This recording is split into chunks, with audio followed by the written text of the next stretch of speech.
समाजशास्त्र में राज्य और सत्ता के बीच संबंध अध्ययन का एक मुख्य क्षेत्र है, जो इस बात पर ध्यान केंद्रित करता है कि समाजों के भीतर सत्ता कैसे संगठित, वितरित और प्रयोग की जाती है। सामाजिक व्यवस्था, शासन और अधिकार और नियंत्रण की गतिशीलता को समझने के लिए यह संबंध आवश्यक है। समाजशास्त्रीय दृष्टिकोण उन तरीकों के बारे में गहन जानकारी प्रदान करते हैं जिनसे राज्य सामाजिक संबंधों को आकार देने और स्थिरता बनाए रखने के लिए शक्ति का उपयोग करते हैं।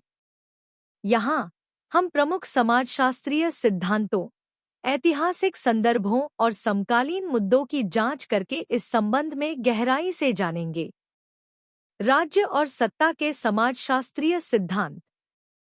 मार्क्सवादी दृष्टिकोण। कार्ल मार्क्स ने राज्य को वर्ग वर्चस्व के एक साधन के रूप में देखा, जो शासक वर्ग के हितों की सेवा करता है। इस दृष्टिकोण में राज्य का प्राथमिक कार्य पूंजी संचय और उत्पादन के पूंजीवादी संबंधों को बनाए रखने के लिए आवश्यक स्थितियों को बनाए रखना है। मार्क्स के अनुसार राज्य ऐसे कानून और नीतियां लागू करता है जो निजी संपत्ति की रक्षा करते हैं और मजदूर वर्ग को नियंत्रित करते हैं, जिससे पूंजीपति वर्ग का प्रभुत्व सुनिश्चित होता है। वेबरियन दृष्टिकोण। मैक्स वेबर का दृष्टिकोण अधिकार की वैधता और आधुनिक राज्यों की नौकरशाही प्रकृति पर जोर देता है। वेबर ने 3 प्रकार के वैध अधिकार की पहचान की: पारंपरिक, करिश्माई और तर्कसंगत। कानूनी प्रत्येक अलग अलग तरीकों को दर्शाता है जिसमें सत्ता को वैध और संस्थागत बनाया जाता है। तर्कसंगत कानूनी अधिकार आधुनिक नौकरशाही की विशेषता, औपचारिक नियमों और प्रक्रियाओं पर निर्भर करता है और इसे वर्चस्व का सबसे स्थिर और अवैयक्तिक रूप माना जाता है। फौकॉल्डियन परिप्रेक्ष्य। मिशेल फौकॉल्ट ने बायोपावर की अवधारणा पेश की, जो उन तरीकों को संदर्भित करता है जिसमें राज्य विभिन्न प्रकार के ज्ञान और प्रथाओं के माध्यम से आबादी को नियंत्रित करते हैं। फौकॉल्ट ने तर्क दिया कि आधुनिक राज्य न केवल बल प्रयोग के माध्यम से बल्कि व्यवहार के सामान्यीकरण और जीवन के विनियमन के माध्यम से भी शक्ति का प्रयोग करते हैं। इसमें निगरानी, चिकित्सा पद्धतियां और आबादी को नियंत्रित और प्रबंधित करने के लिए सामाजिक स्थानों का संगठन शामिल है। ऐतिहासिक संदर्भ। सामंतवाद से आधुनिक राज्यों तक। सामंती समाजों से आधुनिक राज्यों में संक्रमण में सत्ता के संगठन में महत्वपूर्ण परिवर्तन शामिल थे। सामंतवाद एक विकेंद्रीकृत शक्ति संरचना की विशेषता है जिसमें स्थानीय स्वामी क्षेत्रों पर नियंत्रण रखते हैं, धीरे धीरे केंद्रीकृत राष्ट्र राज्यों के लिए रास्ता बनाते हैं। इस प्रक्रिया में सैन्य और प्रशासनिक कार्यों का समेकन, साथ ही एक सामान्य कानूनी और कर प्रणाली का विकास शामिल था। उपनिवेशवाद और उत्तर उपनिवेशवादी राज्य। उपनिवेशवाद ने विविध समाजों पर यूरोपीय राज्य संरचनाओं को लागू किया, जो अक्सर मौजूदा सामाजिक और राजनीतिक प्रणालियों को बाधित करता था।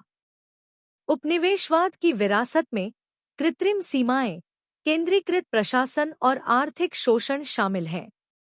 उत्तर औपनिवेशिक राज्यों को स्वतंत्र और एकजुट राष्ट्रीय पहचान बनाने की कोशिश करते हुए इन विरासतों को नेविगेट करना पड़ा है।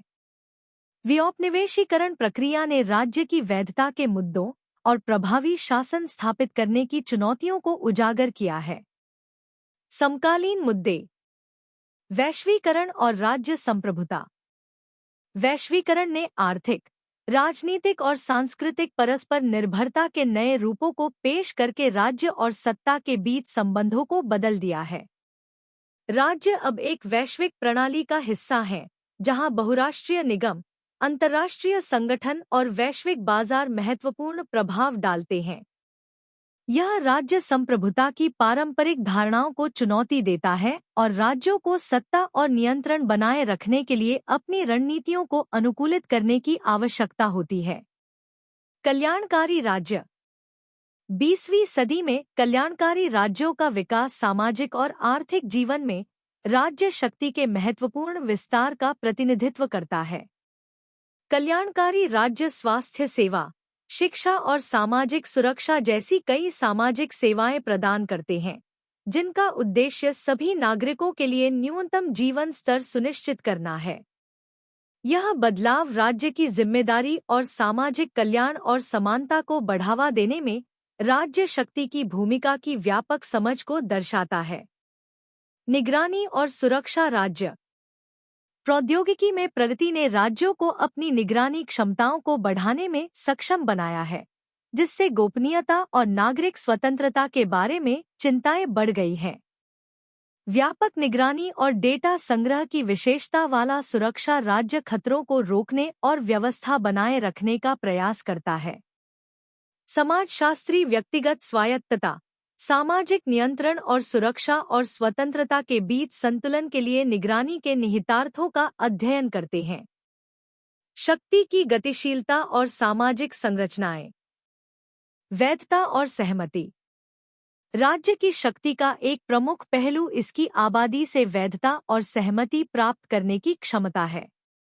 इसमें वैधता की भावना पैदा करने के लिए विचारधारा, सांस्कृतिक मानदंडों और सामाजिक संस्थानों का उपयोग शामिल है। हॉब्स, लॉक और रूसो जैसे दार्शनिकों द्वारा व्यक्त सामाजिक अनुबंध सिद्धांत का मानना है कि राज्य की सत्ता शासितों की सहमति पर आधारित होती है, जो संरक्षण और सामाजिक व्यवस्था के बदले में कुछ स्वतंत्रताएं छोड़ने के लिए सहमत होते हैं। जबरदस्ती और प्रतिरोध। वैधता महत्वपूर्ण है, लेकिन राज्य कानूनों को लागू करने और नियंत्रण बनाए रखने के लिए जबरदस्ती पर भी निर्भर करते हैं। इसमें असहमति को प्रबंधित करने और अनुपालन सुनिश्चित करने के लिए पुलिस, सैन्य और न्यायिक प्रणालियों का उपयोग शामिल है।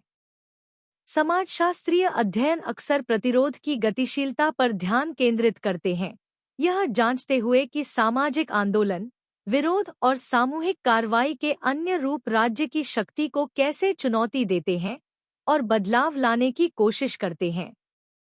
संस्थागत ढांचे।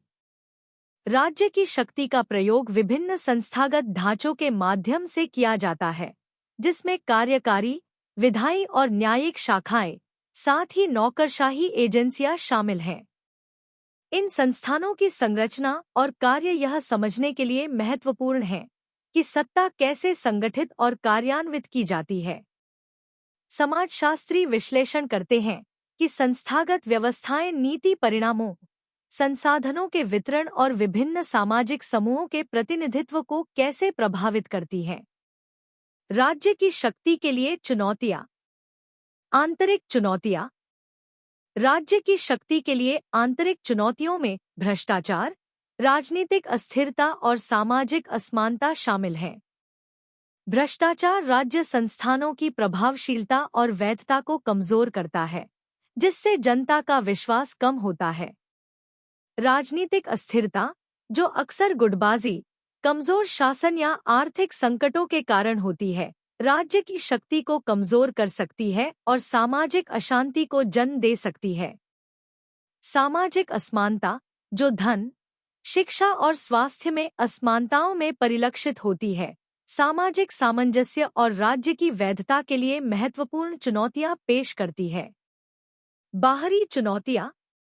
बाहरी तौर पर राज्यों को अंतर्राष्ट्रीय संघर्षों, आर्थिक दबावों और वैश्विक शासन संरचनाओं से चुनौतियों का सामना करना पड़ता है। अंतर्राष्ट्रीय संघर्ष, चाहे वह क्षेत्र, संसाधन या विचारधारा को लेकर हो, राज्य की अपनी संप्रभुता और हितों की रक्षा करने की क्षमता का परीक्षण करते हैं। वैश्विक बाजारों और वित्तीय संस्थानों सहित आर्थिक दबाव राज्य की नीति विकल्पों को बाधित कर सकते हैं और घरेलू स्थिरता को प्रभावित कर सकते हैं।